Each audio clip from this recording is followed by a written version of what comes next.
apa kabar Anda semua? Semoga selalu dalam kondisi sehat meskipun COVID terus menggila. Nah, saya Hersman Munarif dari Forum News Network dan akan kembali berbincang dengan Bung Rocky Gerung. Ini kami dan juga... Ini bukan berbincang, ini melucu. Oh gitu ya? Mau lucu-lucu? Dua hari ini kita lucu-lucuan aja. Ya, kami Muhammadiyah, NU, dan sebagainya, semua udah minta pilkada ditunda. Tapi akhirnya pilkada tidak ditunda, tapi yang ditunda adalah pilkades.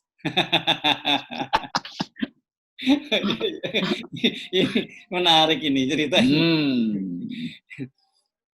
Silakan, Bung Rocky.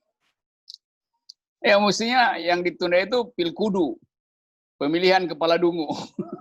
Tapi rupanya itu nggak ditunda juga, karena justru itu yang diperlukan. Pilkades itu baru dengar tuh ada pilkudu. Pilkudu, pemilihan kepala dungu, oke. Pilkatro. Iya itu kan seharusnya satu paket. Kalau pilkada ditunda, pilkades dengan sini. Pilkades bisa ditunda, kenapa pilkada nggak bisa ditunda? Kan jalan pikirannya selalu sepotong-sepotong itu, atau mungkin memang nggak ada sehingga asal bunyi aja kan. Kan nanti akan dibilang misalnya, ya pilkades itu kan masanya sedikit, kalau pilkada banyak. Ya tapi apa pernah ada riset bahwa di desa-desa tertentu justru masivitas dari COVID itu ada di situ, yang disebut density, kepadatan COVID-nya di mana. Jadi bisa satu desa tapi justru 80% adalah potensial COVID itu. Jadi ini asal bunyi aja itu, pilkades ditunda, iya. Apa dasarnya? Karena berbahaya. Kalau pilkada nggak berbahaya itu kan. Soal-soal itu kan. Kan kalau kita balik misalnya, kalau pilkades ditunda, mestinya kepala desa protes. Karena yang berkerumun pasti lebih sedikit dari kalau pilkada kan. Pasti. Ya. Justru ini benar-benar Abu Nawas saja kalah akalnya. Ya. Oke, ya, apa sih yang Anda lihat mengapa kemudian pemerintah tetap ngotot melaksanakan pilkada? Orang kemudian tiba-tiba ini namanya juga kepadaan ya, liar gitu di media sosial. Ini kalau ditunda kan berarti Gibran juga Bobi juga ditunda juga dong menjadi wali kotanya. Begitu yang muncul. Ya pasti itu karena ada paksaan dari kan kita bisa bayangkan pilkada itu juga berkaitan dengan investasi dari cukong-cukong ini untuk memperpanjang izin ekstraktif segala macam itu investasi itu.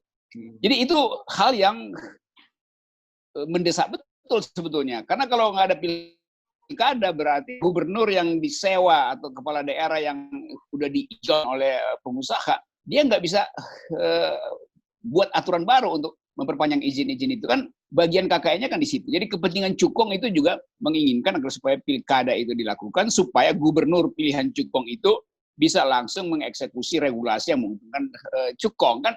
Itu yang udah jadi standar SOP di dalam pilkada kan. Ya. Itu soalnya tuh. Ya ada soal lain misalnya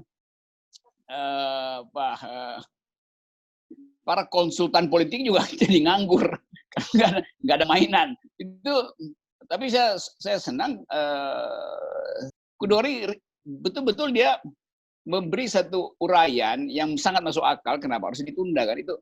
Oh sorry. Soalnya. Nah, Kodari yang mana? Kodari kayak ya maksudnya lembaga risetnya tuh. Indobarometer. Okay.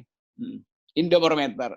Ya. Jadi coba bayangkan misalnya kalau semua konsultan politik, semua surveyor atas nama akal sehat dan etika politik juga mengikuti jejak dari Muhammadiyah, NU dan kami. Kami konsultan politik ingin berjuang bersama rakyat untuk menghadapi COVID dan karena itu kami tidak ingin terlibat di dalam pilkada. Kan itu juga semacam service public relation dari surveyor ini kan. Jadi saya mau dorong surveyor supaya berhenti menerima order dari calon-calon kepala daerah ini nih, supaya ada contoh bahwa bagian CSR dari surveyor politik ini diberikan justru kepada rakyat, sehingga dia merugi hari ini, nggak dapat orderan, tapi dia akan dicatat sebagai lembaga yang ikut merawat keadilan sosial selama COVID. Kan itu pelajaran etisnya. Ya. Tapi kalau Anda lihat sebenarnya faktor utama yang mendasari ya ada kepentingan politik, kepentingan bisnis di balik pilkada. Itu yang paling utama, mengapa kemudian pemerintah ngotot. Yang paling utama adalah Presiden Jokowi pasti akan pastikan supaya pilkada ini berlangsung, agar supaya nggak ada orang yang balik jadi tukang martabak. Kalau itu real sekali kan, sangat real. Nanti akan itu bahaya, nggak ada kesempatan lagi untuk jadi pilkada. Masa sisa 4 tahun ke depan balik jadi jualan martabak sambil teriak-teriak merdeka, merdeka. Oke, kita kalau gitu ini deh, daripada kita menduga-duga, tolong dijelaskan saja mengapa kemudian alasan kami itu menginginkan adanya penundaan pilkada. Kami adalah gerakan moral pertama-tama. Jadi dia mengawasi kekuasaan yang oportunis, pragmatis. Nah, pilkada ini adalah bagian paling oportunis dari politik. Apalagi hendak dipaksakan oleh presiden. Dan kalkulasi kami menunjukkan bahwa presiden ingin memanfaatkan keadaan ini untuk memperpanjang kekuasaannya itu melalui koalisi-koalisi yang udah ada tuh. PDIP dengan Gerindra udah berkoalisi, itu berarti akan ada gubernur-gubernur, wali kota, bupati yang menjadi pendukung kekuasaan, dan itu artinya akan ada persiapan akumulasi ke 2024. Jadi pilkada ini memang dimaksudkan sebagai start kuda-kuda untuk masuk ke 2024. Nah, kalau sekarang nggak jadi, itu berarti 2024 mungkin tinggal 20% dari kuda-kuda yang dipasang hari ini. Jadi betul-betul kalkulasi pragmatis. Ya. Dan yang lebih buruk lagi menurut kami, main-main statistik itu. Jadi bagi kami itu tidak bermoral bahwa kematian manusia bisa diatur oleh statistik. Jadi itu pegangan moral dari KAMI sebetulnya. Nanti kita bicarakan soal statistik itu. Tapi yang jelas bahayanya jauh lebih besar nih kalau dipaksakan untuk terus dilakukan lanjutan pilkada. Setidaknya Anda tadi menyinggung soal hitung-hitungannya Kodari dari Indobarometer. Yes.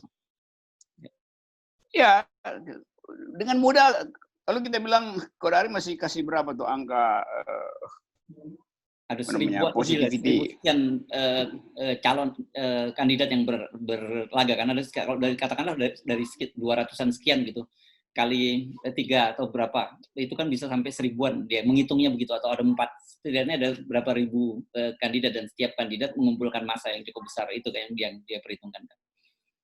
Oke, itu dari segi kandidatnya. Tapi dari segi yang sudah diukur kemarin dan WHO sudah terima datanya, kan rate-nya kan 10%. Kodari kasih dalam modeling dibikin 10%. Tapi kita tahu bahwa data yang kita punya sekarang itu berantakan. Sehingga bagi saya mungkin kali 2 aja, 20% itu. Dari 1/5 dari orang dewasa yang potensial COVID itu adalah carrier. 1/5 dari katakanlah 200 orang. Jadi ada 40 juta yang potensial itu. 1/5 dari 200 ya 40 juta itu. Sekarang kita kasih margin of error-nya kita pasang tinggi-tinggi sehingga tinggal separuh misalnya yang bisa dipakai untuk analisa. Iya, tetap ada 20 juta orang yang potensial. Ambil lagi separuh karena soal lokasinya beda-beda. Kalau di Jakarta lebih padat, kalau di daerah lebih kosong. Oke, masih ada 10 juta. Jadi secara konservatif ada 10 juta orang yang mondar-mandir selama pilkada, bertambah dengan kepala-kepala daerah ini yang juga dalam statistik udah banyak yang kena COVID. Ya. Jadi akumulasi itu yang mestinya dihitung. Dan ini hitungan ini kan nggak bisa kita akses. Kita nggak tahu datanya apa, data yang amburadul, tiba-tiba mau dibuatkan ukuran baru. Nah, bagi saya data semua ini akan diputihkan karena Kofifa udah punya formula baru.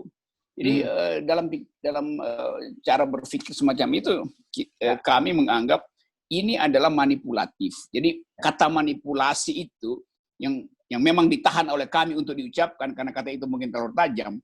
Tapi kami menganggap, KAMI menganggap bahwa ini ada manipulasi di dalam ilmu pengetahuan dan dalam kepentingan politik. Dua-duanya bersifat manipulasi moral. Karena itu kami menginginkan supaya ditunda ini. Karena ini adalah pengkhianatan terhadap demokrasi dan pengkhianatan terhadap ilmu pengetahuan. Ya. Dan ini jadi bahasa mudahnya yang sering pakai adalah ini manfaat dan mudorotnya begitu. Jauh lebih mudorot gitu ya. Kalau terus dilanjutkan pilkada ini. Sebetulnya dengan mudah kalau kita bisa call internasional sebagai hakim yang lebih netral misalnya. Kan nanti pemerintah bilang kalian kan oposisi, kalian pasti manipulasi data juga. Oposisi bilang yang mulai adalah kalian kekuasaan. Oke, kita pakai wasit internasional yang lebih netral. Internasional menganggap bahwa cara Indonesia mengelola COVID ini adalah bagian paling buruk. Dan itu internasional bikin perbandingan dengan metode yang ketat dengan negara-negara lain. Bukan karena internasional benci Indonesia, urusan apa internasional Indonesia dengan soal COVID. Internasional hanya ingin supaya ada standar pengujian data. Dan Indonesia datanya amburadul. Nah itu wasit dunia yang bilang begitu. Masa kita mau bilang, wasit dunia Anda beroposisi pada Jokowi? Ya bener aja, urusan apa? WHO dengan politik Indonesia itu kan... Jadi kalau kita lihat posisinya Presiden Jokowi, bahkan kemudian juga Sekjen PDIP Hasto, jelas mereka menyatakan bahwa pilkada jalan terus, gitu ya. Kita masih akan melihat bagaimana konsistensi pemerintah yang akan menekan COVID, tapi di satu sisi membiarkan pilkada yang tentu saja sangat mengerikan kalau kita membayangkan akan ada penumpukan massa di seluruh Indonesia. Yes. Kita tunggu saja, Bung Rocky ya, seperti apa kira-kira kelanjutan dari... Ya, memang dua soal yang memang harus diamati. Dan kita tahu bahwa dana dari Cukong pasti udah turun, kan mau dibalikin, sayang kan. Yang kedua, dinasti yang dibayangkan Presiden itu, atau yang sedang dikerjakan Presiden itu pasti berantakan. Nah demi itu, supaya dana nggak balik ke Cukong, dan supaya dinasti berkesinambungan, maka pilkada harus dilanjutkan dengan ongkos kecelakaan, kematian, dan segala macam penderitaan rakyat. Ya, nah, itu namanya kejahatan di era Jokowi. Ya, kita sudah mengingatkan dan sekarang kita tinggal mengawasi. Ya, baik. Terima kasih, Bung Rocky. Yep.